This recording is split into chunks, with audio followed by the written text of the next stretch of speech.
Hello friends, দেখুন এটা হচ্ছে লাউ। আমরা লাউ বলি, দু টাইপের পাওয়া যায়, একটা গোল একটা লম্বা। এটা লাউ, আমি খোসাটা ছাড়াইনি, খোসা সমেত দিয়েছি, এরকম কেটে নিয়েছি এভাবে খোসা সমেত। খোসাটা ছাড়াইনি, সাদা লাউটা ছাড়াই, এটা ছাড়াই না, সবসময় ছাড়াই না, কোনো কোনো বিশেষ বিশেষ আইটেম করলে ছাড়াই। আজকে আমি এটা নিরামিষ বানাবো রান্না, তো ওই জন্য আমি খোসাটা ছাড়াইনি। আর এমনি লাউয়ের খোসা একটু গুণ আছে, কষা ভাব, কিন্তু খেতে ভালো লাগবে, ওই জন্য ভালো করে ধুয়ে নিয়েছি, কুচিয়ে নিয়েছি।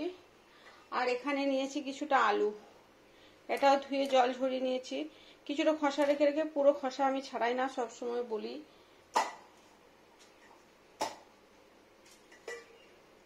যে আলু আমি পুরো খোসা ছাড়াই না, কিছুটা কিছুটা রেখে রাখি আর কিছুটা কিছুটা ছাড়াই। তো এগুলো দুটোই ধুয়ে নিয়েছি, ওটা আগে ধুয়ে নিয়েছি, তারপরে কেটেছি, কাটার পর আর ধুয়ে নিই। তো এবার এখানে একটা কড়াই বসিয়ে দিয়েছি। এই যে লাউ, এটা ছিল লাউ, এখান থেকেই কাটলাম, অর্ধেকটা নিয়েছি, অর্ধেকটা থাকলো এখনো। আর এখানে কড়াই, এখানে হয়েছে কিছু একটা রান্না, ওই জন্য জলটা পেঁপে সেদ্ধ করেছি ও আগের দিন, ওই জন্য গরম জলের দাগ পড়ে গেছে কড়াইটা। তো প্রথমে এখানে সর্ষের তেল দিয়ে নেব পরিমাণ মতো। সর্ষের তেলে রান্নাটা বানাবো। সর্ষের তেলটা হয়ে গেলে, পড়ে গেলে, পরিমাণ মতো দিয়ে নেব পাঁচফোড়ন, যেখানে কালো জিরে আর মৌরি আর মেথি আছে, জিরে নাই, বড় জিরে নেই, এটা দেব। এবার ডুমো ডুমো করে কেটে নেওয়া আলুটা নিয়ে নেব। একটা পড়ে গেছে পাঁচফোড়নটা, আলুটা দিয়ে নিলাম, নাড়া দেবো।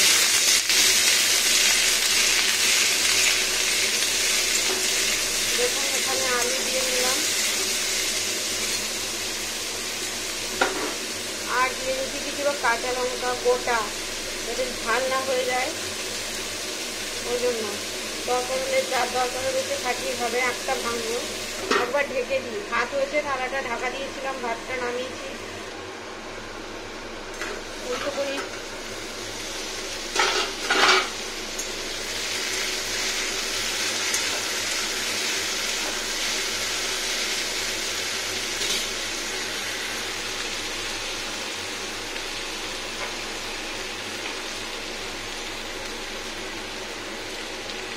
লবণ অ্যাড করছি, লবণ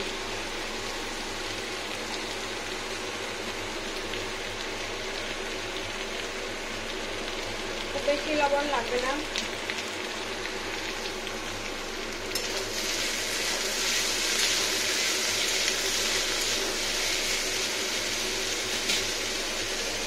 এবার এটা দিয়ে নেবো লবণে।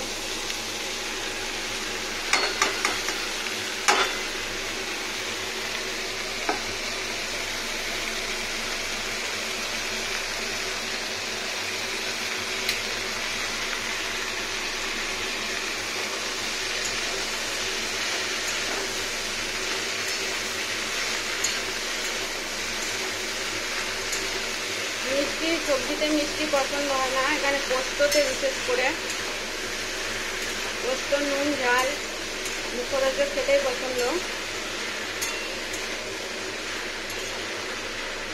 এবার ঢেকে দেবো আরেকবার।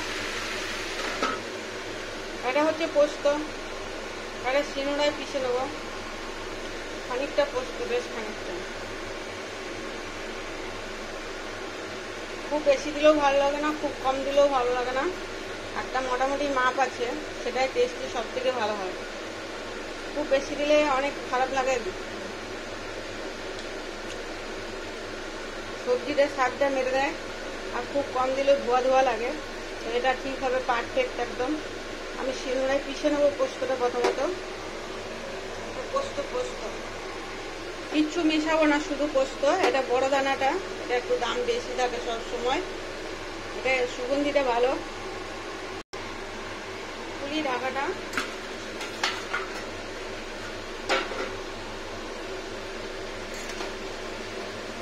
জল বেরিয়ে গেছে, লবণ আর লাউটা একটা নিজস্ব জল থাকে বডিতে,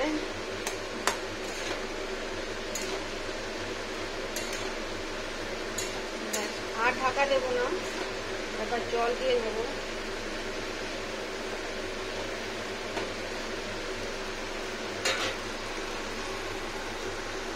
এটা ফিল্টার করা জল।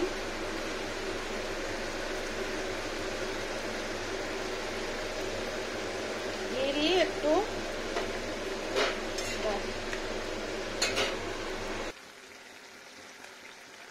এবার ভালো করে লবণটাকে মিক্স আপ করে দিই, মিশিয়ে দিই উপর নিচ করে। আর বেশি জল দেওয়া যাবে না, জল দিলে ঝোলা হয়ে যাবে। আর এবার আলুটা সেদ্ধ হবে, আর ঢাকা দেবো না, নইলে যতটুকু গ্রিন ভাব আছে সেটাও নষ্ট হয়ে যাবে, লাউটার সাদা হয়ে যাবে। এবার গ্রিন ভাবটা থাকার জন্য ব্যাস আবার একটু টেম্পারেচারটা বিলো করব, স্লো স্লো ফুটে আলুটা তাহলে ভালো সেদ্ধ হয়ে যাবে। দাঁড়ান কীরকম ফুটবে, এরকম,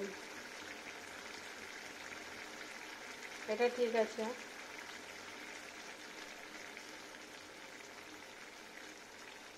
এরকম সেদ্ধ হোক। এখানে শিলনোড়া দিয়ে পোস্তটা পিষে নিচ্ছি। দেখুন 4 বার বাটবো। শিলনোড়াতে পোস্তটা বেটে নিই, এরকম হয়েছে। আমি পোস্তটা বেটে নিয়েছি শিলনোড়ায়, দেখুন এটা অনেকটাই হয়েছে, একটু শিল ধোয়া জলটা। আর আমি শিলনোড়ায় বাটলে 4 বার, একটু বেশি পরিমাণ হলে 5 বার ঘুরিয়ে নিই। আমার খুব মিহি পেস্ট ভালো লাগে না, একটু দানা দানা পোস্ত ভালো লাগে, আবার খুব দানা দানাও নয়। আমি 5 বার ঘুরাই, 4 থেকে 5 বার। আর মিক্সিতে বাটলে পুরো একদম আলো চাল বাটার মতো করে দিই। আর এটা দেখুন কিছুটা কাঁচা পোস্ত রাখলাম, এটা লবণ দিয়ে মিশিয়ে খাবো। এই পোস্তটার মধ্যে এই দেখুন সামান্য পরিমাণ লবণ অ্যাড করে এটার মধ্যে মেখে নেব।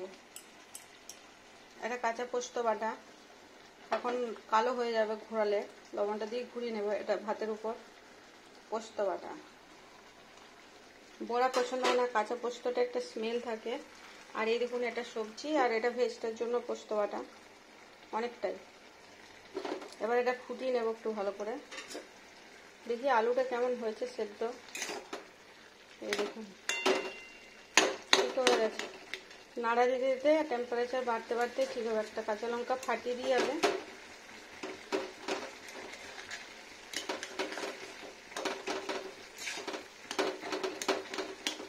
আলুটা স্ম্যাশ করতে হবে, তাহলে পোস্তটা ঘোলা ঘোলা ঘন হবে আর ভালো করবে, নাহলে জল কেটে যাবে, জল জল লাগবে।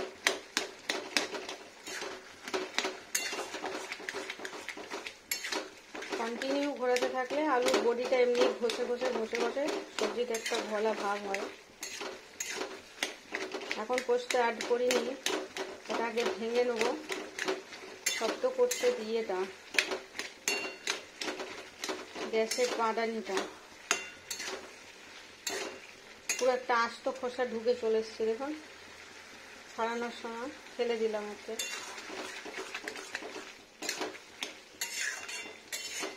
খুব বেশি আলুগুলো ভেঙে দেবো না, গোটাও থাকবে আবার ভাঙাও থাকবে।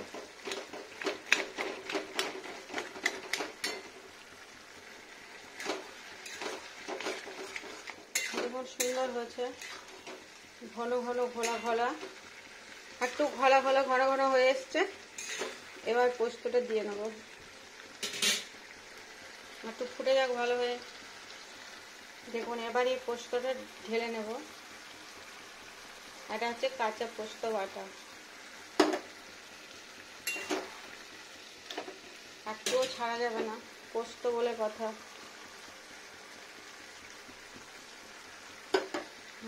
টেম্পারেচার বিলো করে নিই, এবারে ঘুরিয়ে নেব। এটা হচ্ছে পোস্ত বাটা, আমাদের বাঙালিদের ভাতের উপর নিরামিষ পোস্ত বাটা, পোস্ত লাউ পোস্ত।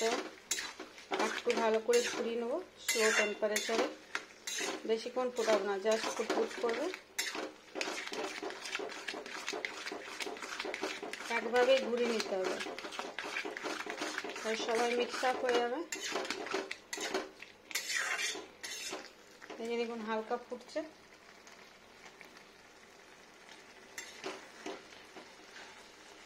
ব্যাস আর বন্ধ করবো, আর ফোটাবো না, বন্ধ করে দেবো ওভেন। এই দেখুন এটা হচ্ছে ভাতে খেতে খুব সুন্দর, না ঘন না পাতলা আর না খুব শুকনো, একটু রসালো টাইপের। দেখুন কত সুন্দর। এবার এটা এরকম বাটিতে করে নিয়ে নিলাম, ভাতের উপর নেওয়া যায়। দেখুন কত সুন্দর পোস্তটা হয়েছে।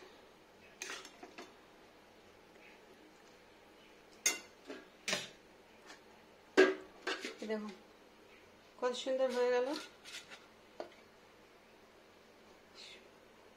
এটা হচ্ছে লাউ পোস্ত।